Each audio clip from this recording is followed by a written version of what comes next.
Mapapa-thank you Lord ka na lang din talaga sa ganitong klaseng trabaho. Ang dami na naman na dagdag na gamit dito sa bahay, so kailangan din natin magbawas. Kahit nakakapagod ang araw, go, kaya mo yan, sister.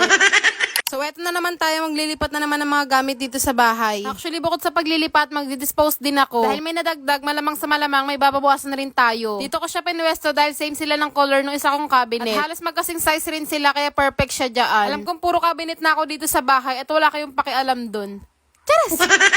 Kita nyo naman, mas malalaki pa yung mga cabinet ko sa akin. Nag-decide na nga rin ako na tanggalin yung mga gulong para magpantay-pantay sila. Para hindi na rin masisingitan ng mga kalat sa ilalim. Hindi ko naman naililipat yung mga pwesto ng mga yan. Diyan na talaga yan sila. Kasi ayun nga yung nagiging partition namin dito sa kwarto. Alam nyo ba na karamihan ng cabinet ko dito sa bahay is from SIB Home Deco. At subukan na talaga yung quality nila kasi tignan nyo naman, matitibay talaga yung mga yan. Ito pa yung pinakauna naming cabinet and ito rin yung i-dispose ko. Tapos itong lagayan ko ng grocery, napalitan ko na siya ng metal kaya ibibigay ko na to doon sa kabila. Hindi ko nga rin na-expect yung laki ng bago kong cabinet kasi as in, ang dami mo talagang pwedeng ilagay. Ito na yung bago namin magiging damitan ni Mr. and naghati na kami dyan. Yung 3 piraso sa taas, sa kanya yun, and then sa baba sa akin naman. Lahat hindi ko naman abot yan siya. At hindi na para pahirapan ko pa yung sarili ko, diba? Dati lang naman problema kami kung saan namin nilalagay yung mga damit namin. Ngayon natin, hindi na namin alam kung ano pang ilalagay namin dito sa mga cabinet na yan. Pero thank you Lord pa rin, diba? Lahat ng opportunity na dumadating sa akin, talagang tinatanggap ko. At sino ba naman ako para tanggihan yung mga cabinet? Na dati ko pang pangarap na pangarap, pero hirap na hirap akong bilhin. So far, ito yung sitwasyon ng bahay namin. Punong-puno ng mga gamit, ate. Mapapa-thank you Lord ka na lang sa mga ganitong klaseng trabaho. At ayan, dagdagan pa yan, walang katapusan. Gusto ko kasi lahat ng bubuuin dito, buuin na yan sila. Sabi talaga yung pagod namin nung araw na to at ang sakit na rin talaga sa ulo. Alas 2:30 oras din kasi namin binubuo yung study table na yun. Kaya nagmerienda na muna kami saglit at nagpahinga. At talagang ginuterm ang mga tao dito. Nasakit na rin talaga yung ulo ko niyan dahil dire-diretso yung trabaho namin. Buti na lang din talaga dito yung asawa ko. Hindi ko alam kung paano ko gagawin lahat yung mga yan. Unting-unti na lang talaga sa labas na kami matutulog. Pasyahin na lang muna for today.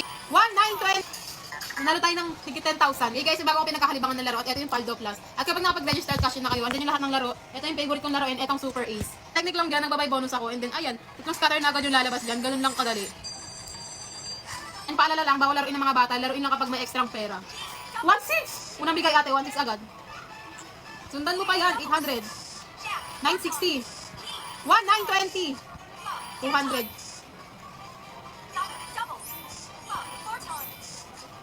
1,990. Isa pa.